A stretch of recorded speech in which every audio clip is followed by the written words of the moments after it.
Listening to the Benhaz Akhgar show, and after 3 I'll kick off our usual advice hour. Today we are looking at the inside of your homes with interiors therapy expert Suzanne Roynon. So if you'd like to get a question into her, give us a call on 03700 100 110. You can text 81012 or email benhaz@bbc.co.uk. But I'm delighted to say that she's with me now to talk further. Hi Suzanne, how are you doing? Hi, Benny. It is so lovely to be back. It is gorgeous to have you back on the airwaves. I just couldn't wait the last time you were on for you to be back again. So I wanted to start by asking you, for anyone who doesn't know what an interiors therapy expert is, what is it that you do? Okay, so interiors therapy is about working with the home and the person to make sure that everybody's working together. You know, in so many cases, people will go home at night and they just don't feel like they're at home.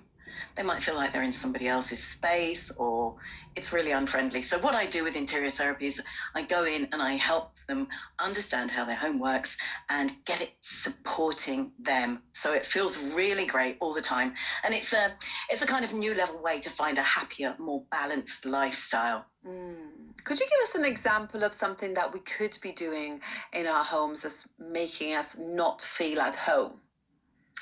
Yeah, absolutely. I mean, the basic is always clutter. If your home is clutter, that's a sign that your mind is cluttered, potentially your body's cluttered, and you're just not able to relax and enjoy life because you've got this constant onslaught of unfinished jobs, piles of stuff. You're never able to relax the way you deserve to be able to relax in your home. So interiors therapy will always start with understanding what's going on, why you clutter, and learning how not to do it anymore. What is the main reason for people like keeping stuff, keeping clutter? Because you and I might call it clutter, but someone might think this is all the things that I've paid so much money for and I just want it around me. Yeah, and if you use it and you need it and you love it, fantastic.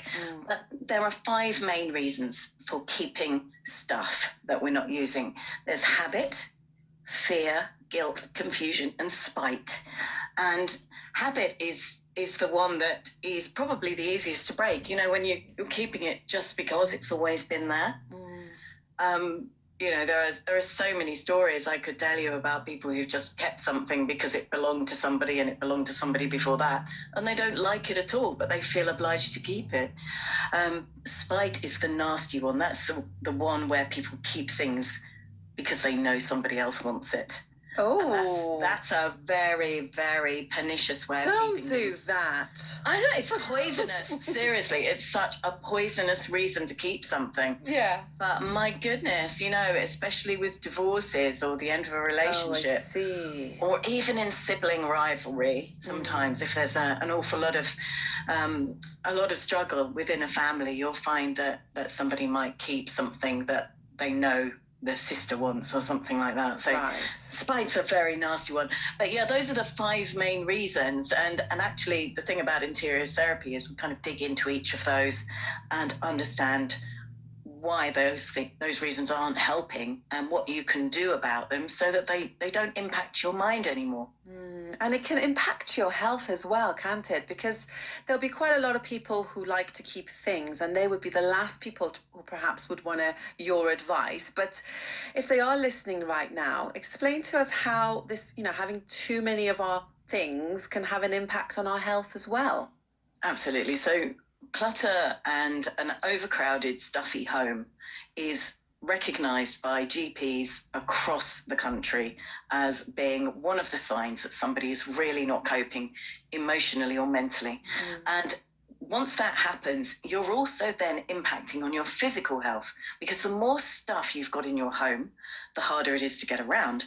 And when you take it to the sort of ultimate level where you've got so many possessions stacked up here and there that you're knocking into them, you're tripping over them. You know, this is where so many of my elderly clients who've, you know, they've perhaps downsized but not wanted to part with anything. So the contents of a larger home have all been squeezed into a little flat, and then they're falling and they're breaking their limbs because they've got stuff that they don't need. You know, they're tripping over a sewing bag or a knitting bag that they've not used for 20 years, but it still sits on the floor by their chair because that's where it always sat. Very Do you good see? point. So, Absolutely. so yeah, GPs will tell you that if they're able to do a home visit or they'll do a Zoom call and they'll look into a cluttered home, that's a sign that there's much more going on for that person Yeah. than just the symptoms that they're presenting with right now. And it also affects the amount of oxygen that's in the room as well. If you've got a room packed full of stuff, surely there's a lot less oxygen in the room Of course. compared with a room that's Yeah. kind of open with less things in it. Oh, it's so fascinating. We'll chat with you after 3 o'clock, Suzanne. Thank you very much. And if you are looking for some motivation, inspiration, and guidance, well, Suzanne will be here with me to answer your questions after 3 o'clock. So.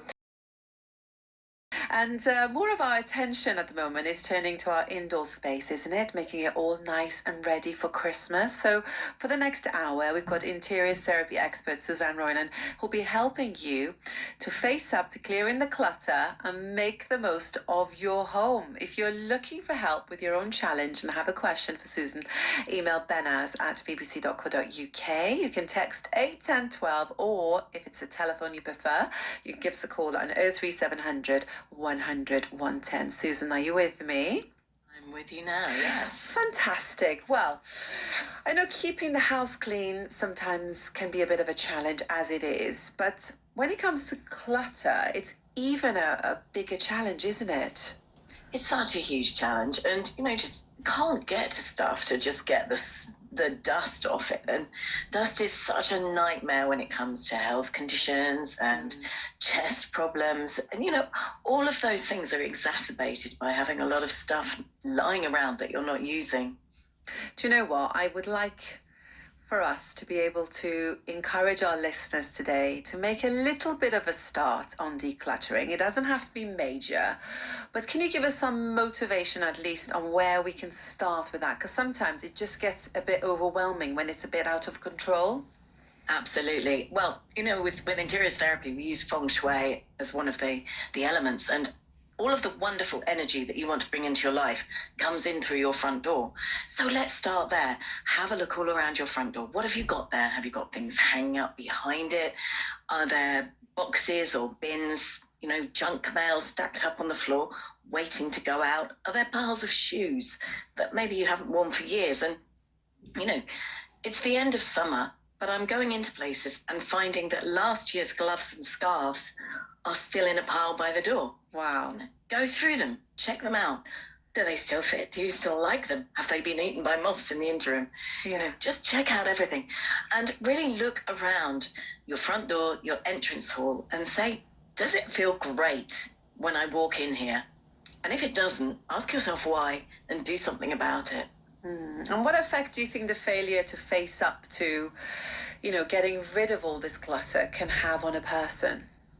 I think basically it's going to make you miserable. You might not know you're miserable, but everything will be so much harder. You'll look around and see other people enjoying life, getting out, having fun, and you're sitting there wondering why you've got the weight of the world on your shoulders. And actually, if you look around, you'll see that it's the weight of your stuff. And once it's gone, everything is so much easier. You're not hunting things down or having to move things to get to what you want. Your life just gets simpler when you don't fill it with clutter. Absolutely. So when we do begin the process of decluttering our lives, we need to have a good idea of what we want to get out of it, don't we? So what's the things that we should be, looking at before we go ahead first into, a cleaning spree, let's say? I think you've got to want to do it. That's the first thing. There's no point in doing it just because somebody else tells you that you've got to, or if you're not in the mood, because you'll fight yourself every step of the way. Whereas if actually you're ready for a change, perhaps it's the end of a relationship, or the change of seasons is such a good time to do this, because you can feel the transformation around you. And you might be thinking at this time of year, right, it's time to deal with all of that summer stuff now. I'm going to put it away, or I'm not going to wear that again. Is it time for it to go? So use an impetus to get you started is the first thing I would always say to you, and do it because you want to do it and you want to make a positive difference to yourself. Yeah.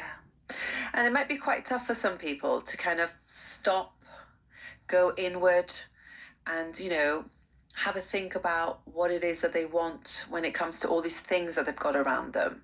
So I know you've got a set of questions that you kind of suggest people ask themselves. Can you just give us an example of a few of those questions that they should be thinking about? Absolutely. I mean, I always start with, do you love it? Do you need it? Do you use it?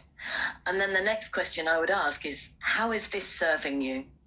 So you might be holding onto a plate that belonged to your mother or maybe your grandmother, and you really don't like this plate very much, but you keep it because it belonged to them. And actually, when you look at it, it makes you miserable because what it reminds you of is the fact that you've lost your mom and your grandmother. But it's there, and it's not just cluttering up your home, it's cluttering up your headspace. So when you allow yourself to answer those questions, then it's much easier to say, actually, no, this isn't helping me. This doesn't have a part in my life going forward. And then you're able to put it to one side and send it off to a new home where it can be loved. Absolutely. Very good advice. Thank you very much, Suzanne Roynon. Is with us until 4 o'clock today. She's the fairy godmother for homes, and she'll be back after Boyzone, but be keeping you company until 5 o'clock. And I'm with interiors therapy expert Suzanne Roynon until 4. So if you have a question for her, give us a call on 03700 100 110. You can text 81012 or email benhaz@bbc.co.uk. And Suzanne, I've had a message for you. It's an anonymous one. Hi, Benhaz and Suzanne. I moved back to my mother's home to care for her, but she is unfortunately now in a nursing home. I'm surrounded by mine and her things and feel unable to sort it and let go of her things at all. It's difficult to even enter her bedroom. Many things from our family's 50 plus years here too. I'm overwhelmed by it all. I find it difficult to sort and let go of all my stuff too. What can you suggest?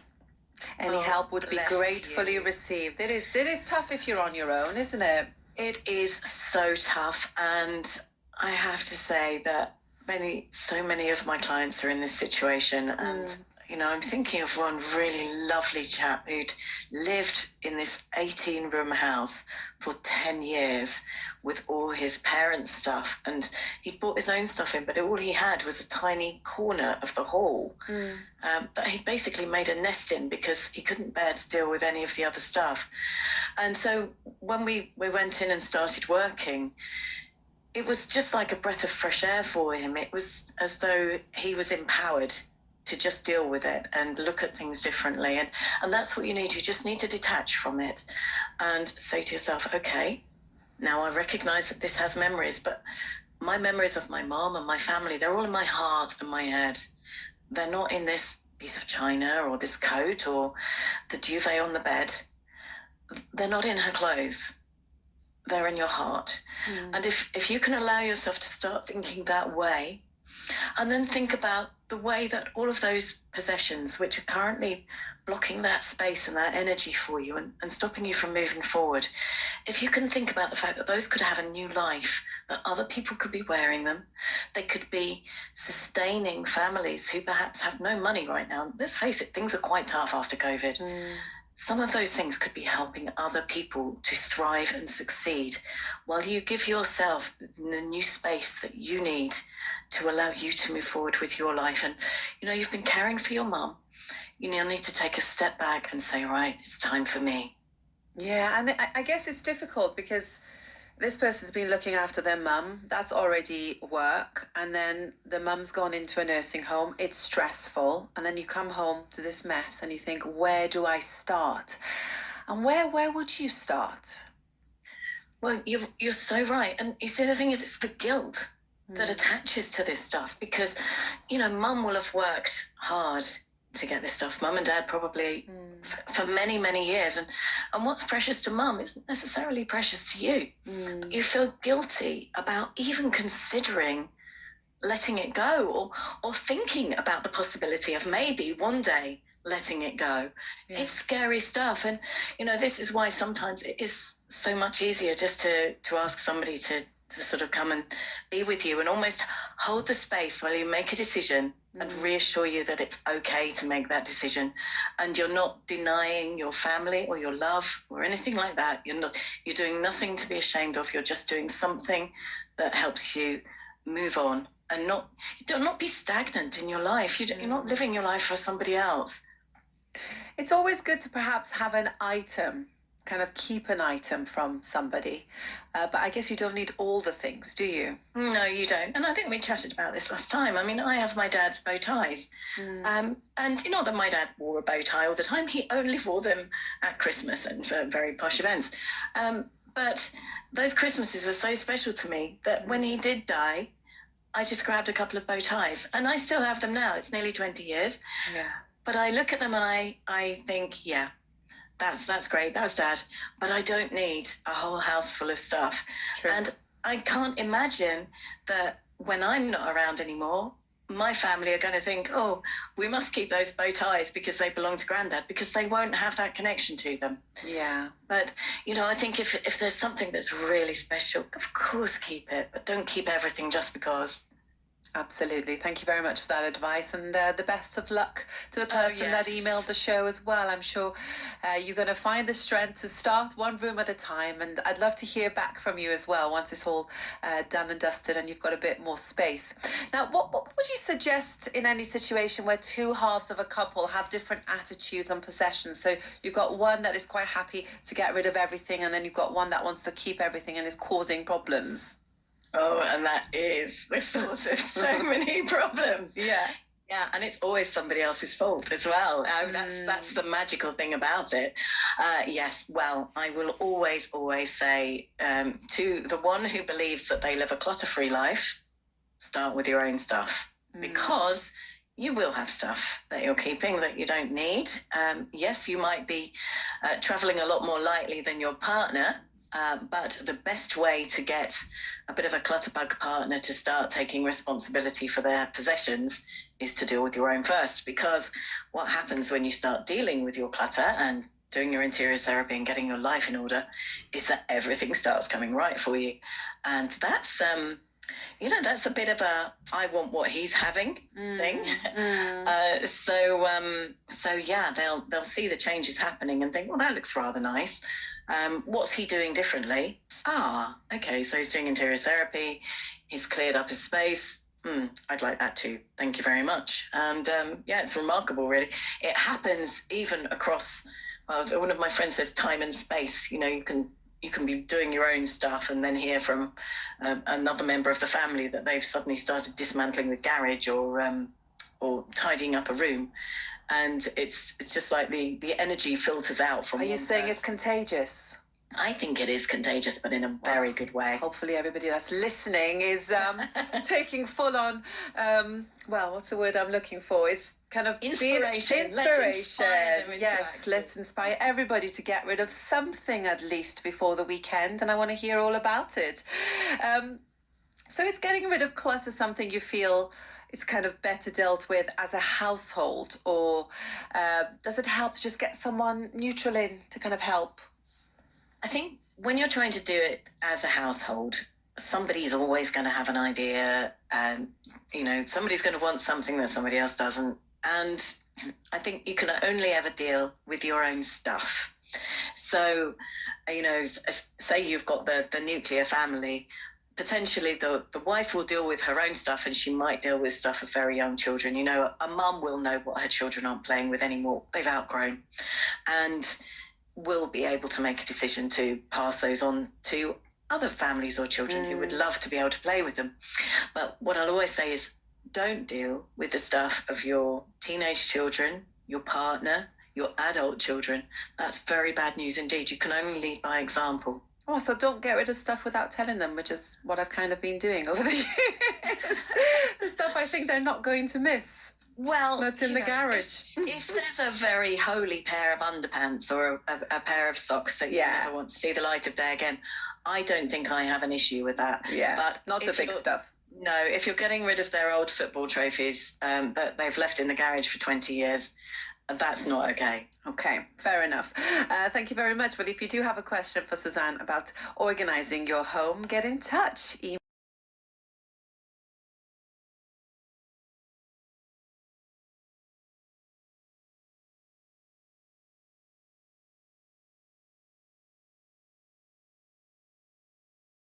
advice hour with interiors expert Suzanne Roynon, who's helping us to make our homes look their best in order for us to keep our minds clear. A lot of people are reacting to texts we had earlier about decluttering of the lady's mum's house, and this is one of the texts that's just come in. It says, "Hi Benhaz and Suzanne, please thank the person who wrote in to say she's overwhelmed by the prospect of decluttering her mother's possessions. I'm in the same position, and it does take a lot of energy and time when you are on your own to try and tackle this mammoth task." It seems to be quite a lot of people are in this boat, Suzanne. They really are. You can't underestimate it, and especially with the last couple of years we've had, when so many people have gone suddenly and just left this huge gaping hole in people's lives. And the sentimental things are really the hardest things to deal with. And, in this situation we were talking earlier, I'd always start with the easy stuff. I'd hit the Tupperware cupboard before you worry about the really precious reminders of someone you've lost. Absolutely. You have such a kind manner when it comes to decluttering. I'm a lot more ruthless than you. That's why I love having you on the show, because it makes me become a little bit kinder. We've had a text in from Jacob as well, who makes a really good point, because we're all different, aren't we? He says, "Hi both. I think I know what you're going to say, but my mum passed away 4 years ago. My dad has boxed up her Catherine Cookson book collection and porcelain dolls. My dad wants to take them to the charity shop, but I said no. I feel bad about giving it all away, as it was my mum's." I totally get that. Oh, Jacob, these boxes are going to be weighing you down, and your dad especially, emotionally. And your mum really wouldn't want that, I'm sure. So I'm just going to agree with your dad and suggest that you give him a hand to take those to the charity shop and donate them, so that the books and the dolls can actually be loved by someone new. And I don't believe, Jacob, you will love your mum one iota less for not having those boxes in the house. I think what it'll do is it'll clear some space for your dad and you to enjoy the happy memories of her, rather than having these boxes of sadness right there in your space. And do you know what I would do? I would go through it and find the cookbook that looks like it's been used the most, and just keep that one. If he's a cook, If you're a cook, that'd be great. If you're not, maybe I don't know. Maybe you like the porcelain dolls. Maybe pick one of those that was her favorite. You don't need to keep them all, but I understand the attachment that you can have to sentimental things. You really can, and as I say, this is why when I'm working with people, we deal with the mundane first. We deal with the easy stuff, the stacks of newspapers, so on, and it's only once we've honed that muscle for clearing and creating new space that we then tackle the sentimental stuff, and it involves a lot of tears, a lot of tissues, a lot of reassurance, and several cups of tea. Yeah, absolutely. But you can get to the end of the day and just feel your heart lifting, and that is incredible. Yeah, the starting of the engine is the difficulty, isn't it? But once the engine's revving, I think you get to the destination and it's going to feel very, very good. But that's what we're doing today. We're trying to encourage everybody to start that engine. And talking about things that are a little bit simpler, or maybe not. Clothes, right? We all have a lot of clothes. Well, I certainly do. And what are your rules when it comes to clothes? Because fashion, does tend to come round again. So some people are like, oh, I'll keep this. And there are people, wearing things from the 80s now that they've kept from the first time round. And they're very pleased with that. Yeah. If I'm honest, Benny, what I was wearing in the 80s, I wouldn't choose to be seen dead in now, much as I thought I looked absolutely fantastic in them. Any more than what I wear now would I have worn back in the 80s. Clothes coming around, it can take 15, 20, 30 years for a fashion to come back round. And by that time, our bodies have changed. What we do has changed, and our children might be absolutely mortified if we were chasing around the streets in, a tiny peplum rah-rah skirt, which is what I spent a lot of time in the 80s. So I would say, be realistic about what's in your wardrobe. Are you honestly going to wear it again? Does it fit you? Is it too big? Is it too small? What state is it in? Does it need repairs? If it needs repairs, are you going to do that, or are you just going to leave it until it finally disintegrates? Look at everything from that perspective. And, I'll always encourage people to take absolutely everything out of the wardrobe and go through it one at a time. Hold it up on the hanger in front of you. Do I love it? Do I need it? Do I use it? Does it fit? And if the answer to all of those questions is yes, it gets to go back in the wardrobe. It might get a maybe, in which case it goes on a maybe pile, but more often than not, if it's been there a while and it's not been worn, it's on the thanks, this was fun pile, and off to the charity shop. And what also helps is if you actually put it on and see what it looks like on you now. Because sometimes you hold something up and you've had it maybe, I don't know, 10 years. You're like, I love this. I'm going to keep this. I'm going to wear it one day. But actually, when you put it on, it doesn't look the same. So that's your cue. Yeah, that's definitely one for the maybes pile. If you're really not sure, do put it on. And, sometimes you get a pleasant surprise. I was shifting through my clothes because I shift my wardrobe from summer to winter. And I did it last weekend. So I brought the winter clothes up and I put a dress on the pile and thought, no, that's probably not going to happen. And then I looked at it and thought, I'm just going to pop that on. Yeah. And it looked fantastic. And I thought, oh, this is actually rather nice. And in the end, I wore it I was doing a presentation yesterday. Yeah. So I wore it for this presentation and everyone was saying, oh my gosh, you look amazing. And that dress, had I not tried it on, would have been on the pile. True. So it can go either way.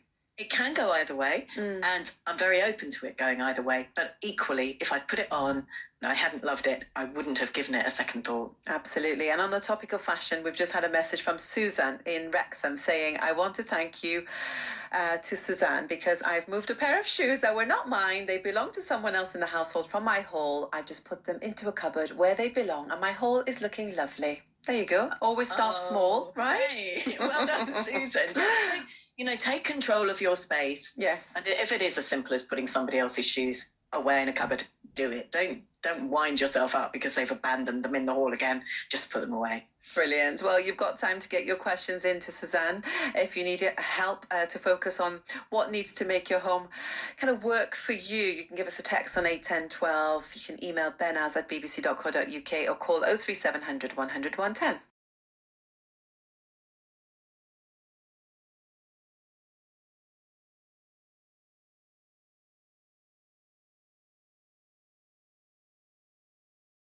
And I'm here with interiors expert Suzanne Roynon, author of the book Welcome Home, How Stuff Makes or Breaks Your Relationship.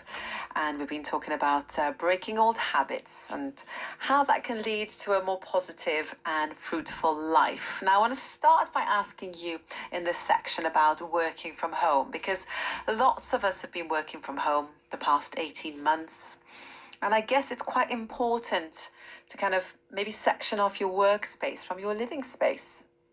It really does make such an enormous difference, Benny. I can't tell you. If you can compartmentalise your working day away from home, even if that means just having a small space, even if it has to be tucked in your bedroom or in a hall or in part of your living room, if you can put everything away at the end of the day and reclaim your home as your home, that is going to make a huge difference. But there are some other little hints and tips that can make working from home an awful lot more pleasurable if you know what you're doing.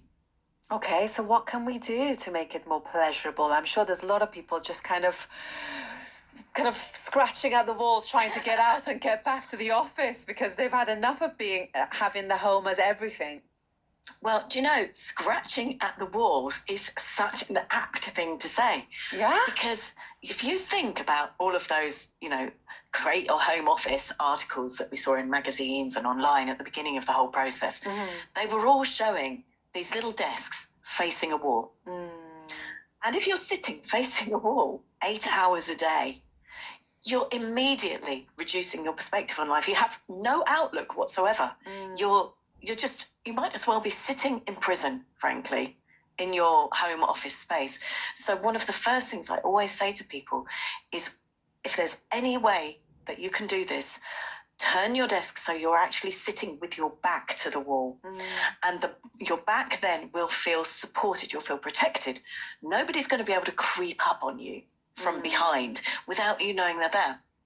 And I take that a step further and say, always aim to be able to see the door to the room you're in, if not directly, in your peripheral vision, because that will make you feel more comfortable in yourself. You won't feel anxious or vulnerable when you're sitting at your desk working.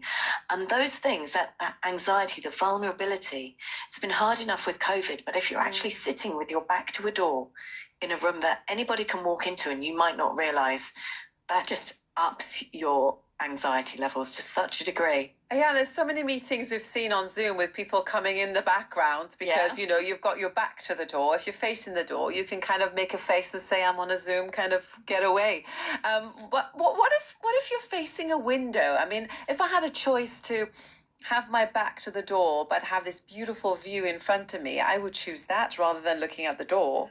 Okay, if your only option or your desire to look out of a window is the overriding thing, then there is a little trick that you can use, which is to put a mirror on your desk that reflects the door, so that you can still be sitting facing the window or whatever, but the mirror will reflect the door and you will see it opening and you'll see who's coming in. Good trick. So that's kind of the least worst option if you've no option but to have your back to the door. And I guess it's the same even if you're setting up for your children at home with their desks for homework as well. You don't want them facing the wall, even though they spend a lot less time, I guess, doing work compared to our 8-hour days. Well, yes, but when they were all doing their education at home, a lot of them were spending 6 or 7 hours, and in many cases sitting facing a wall. And this is where they get fidgety and jumpy. They can't concentrate because, you know, minds need to be expanded, and all they were doing was just staring at a wall, or possibly, you know, their timetable stuck up on the wall, which is probably even worse. Yeah. So if you can just rethink that desk space or the table space to give them a perspective that goes into the room, or as you say, out of a window, so they see the bigger picture rather than just facing a blank wall. Fantastic, fantastic. Before I let you go, I want to speak to you about feng shui. Is this something that any of us can learn? Yes and no. Okay. Western feng shui is very straightforward, and you will find that it works very effectively in a house that has a rectangular shape and a very obvious front door. Yeah. If you live in an apartment or a house that's got several extensions, or a very big and complex house, then it's a lot more difficult because you would want to use Chinese feng shui from that. And that is an art a little like architecture. It takes many years to learn and many years to get right. And it's kind of the difference between building a Lego house and building a house for real. Okay. So yeah, feng shui is incredible. There are all sorts of elements that you can cherry pick, like keeping the lid down on the loo, or recognizing that the southeast part of your house is where your money energy is focused. So, you know, if you're thinking about, I need some money, and there's clutter in your southeast area, go tackle that first before everything else. That's a good tip. Yeah. And if your relationship is your issue, go tackle your southwest. Southwest. I'm going to go home tonight and focus on my southeast and my southwest and give it lots of love and watch it return to me. I can't believe this hour's over. Thank you so much as I've been on the show today. It has. You are our fairy godmother of homes. Thank you so much for speaking to us today. And